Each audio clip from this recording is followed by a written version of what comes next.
There's a harsh truth that no one seems to want to talk about. A truth that could save countless marriages from disintegration. But most women will never accept it. They'll label it as outdated, sexist, or even offensive. Some will get angry just hearing it. But here it is. You cannot demand everything from a man while giving nothing in return and expect him to stay. You cannot treat marriage like a service industry where you are the eternally dissatisfied customer and he is the resource provider. Until women understand that marriage is a two-way exchange, not a one-way extraction of resources, there will be no happy marriages. It's as simple as that. Let me break this down for you. Expectations, killing relationships. Forging relationships. The modern landscape of relationships is a far cry from reality. Women today are expected to want a man who is successful, emotionally available, and supportive, yet not weak. They want a man who is both masculine and sensitive, romantic but practical, and emotionally aware but never needy. They want him to earn 6 figures but also be home by 5 p.m. to spend time with the family. They expect him to help around the house but also maintain the traditional masculine role of the provider. These are not the expectations of a partner. These are the demands for a shape-shifting servant, and it's becoming the norm, pushed by social media and unrealistic portrayals of relationships. Every day, women consume content about high-value men and how they deserve the best, and they are often advised to never settle. But then they look at their real husband, who is tired after work, struggling with his own set of pressures, and suddenly, he doesn't measure up. The truth is, these women are comparing an idealized image that they see on Instagram to a real-life person who isn't perfect. And here lies the problem. Emotional entitlement is at an all-time high. Many women believe their emotions are their partner's responsibility. If she's sad, he must fix it. If she's insecure, he must reassure her constantly. If she's bored, he must entertain her. But when he's struggling, stressed, or exhausted, suddenly, that's his problem to solve. Emotional labor, in many cases, only flows one direction. Narrower vampirism in marriage. A man told me that his wife demands 2 hours of emotional check-ins every day. 2 hours where she talks about her feelings, her day, and her anxieties. But when he tried to share his stress from work, she dismissed it, saying he was trauma dumping and needed to seek therapy. She wanted all the emotional support without offering any in return. This is not partnership, this is emotional vampirism. The lack of reciprocity is what kills relationships. When one person constantly takes and never gives, the relationship becomes toxic. Bilingual, marriage, an exchange, not an extraction. Relationships are meant to be an exchange, time for time, effort for effort, care for care. But modern culture tells women that they deserve everything just by existing. There is no need to earn love, respect, or desire. Just being a woman is enough. Meanwhile, men are expected to prove their worth constantly through provision, achievements, and maintaining the perfect behavior. The expectations placed on men today are unreasonable. The projection of superiority is pervasive. Many women believe they are morally flawless in their relationships. Every problem is his fault. Every conflict is a result of his inadequacy. She's the long-suffering saint, and he's the project that needs fixing. This is not a partnership. This is a rehabilitation center where she is the chief doctor and he is the patient. One couple I knew had a woman who couldn't even name a single thing she did wrong in the relationship. Not one. When asked about their contribution to problems, her response was, "I care too much," or "I give too much." These aren't flaws.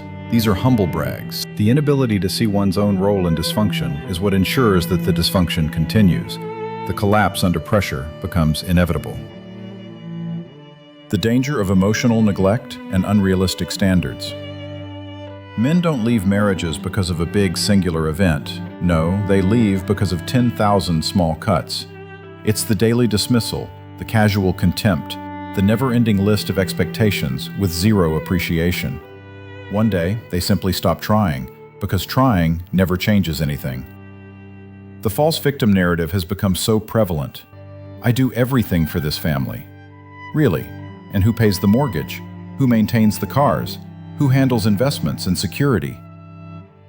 But when she starts the washing machine, it's considered heroic self-sacrifice. The selective accounting, where her contribution counts double and his contribution counts as nothing, is exhausting. The wife of one client posted on social media about how hard it is to be a married single mother, while her husband worked 70-hour weeks to provide for the house, cars, private school, her yoga membership, and the nanny. But of course, she's the victim because he missed a school play. This victimhood narrative, which erases his contributions, is manipulative and unhealthy. It creates resentment, and it drives men away. The desire for self-improvement versus self-change. Just want the best version of him has become a form of control disguised as care. Many women enter relationships not to support their partners or to grow together, but with the sole intention of remaking him, like an old house bought for demolition. And then they are shocked when he resists being treated like a renovation project. Forbidden, this desire to change him, instead of supporting him, erodes the foundation of a healthy relationship. There is no self-reflection, no willingness to look in the mirror and ask, "What can I do to make this work?" Before blaming him for every problem, maybe women should examine their own behavior. Are you pleasant to come home to? Do you show appreciation? Do you create peace or chaos?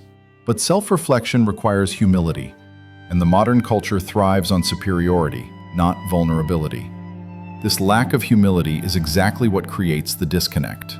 The true value of partnership. Marriage is not a battlefield where one person must win. It is an exchange, a shared growth experience. Both partners should equally contribute, not 50% each, but 100% commitment from both sides. This requires a fundamental shift in the way we think about relationships. It's not about perfection. It's about accepting each other's imperfections and choosing each other daily. The women understand that men are partners, not projects, and that marriage is an exchange, not an extraction. There will be no happy marriages. Men are not to be treated as resources. They are partners to be cherished. Only when both partners offer mutual respect, gratitude, and effort will marriages stand a chance. The decline of marriage rates. Marriage rates are falling, not because men are failing, but because men are opting out of a game they cannot win. Modern marriage often demands maximum responsibility from men, with minimum authority. Women are demanding more than what is realistic or fair. Men see how their fathers were destroyed in divorce courts, how their friends are reduced to ATMs with visitation rights, and they've learned the lesson. Marriott today is about giving everything with nothing in return, and men are rejecting this. They are stepping back because they see how draining this system has become. The future of marriage relies on both people understanding that it's not about what they can extract, but what they can give, together. Reciprocity is the key to saving marriage. The truth that will save marriages is simple: reciprocity. Give what you want to receive, value what you get, contribute what you can, accept what you cannot change, choose growth over blame, choose partnership over superiority, choose reality over fantasy, choose love over ego. It's time for a change in the way relationships are viewed. We must stop expecting more from our partners than we're willing to give. Until we realize that both partners must contribute equally, not in duties, but in respect, effort, and care, happy marriages will remain out of reach. Conclusion. What does your spouse not understand that's killing your marriage? What could change everything if she simply realized it? The truth is, many marriages fail because one side has unrealistic expectations and believes they deserve everything, while the other side is expected to give it all. This imbalance, fueled by entitlement, is toxic. If you're looking for real insight into modern relationships and understanding the psychology behind them, subscribe to my channel, Siloop.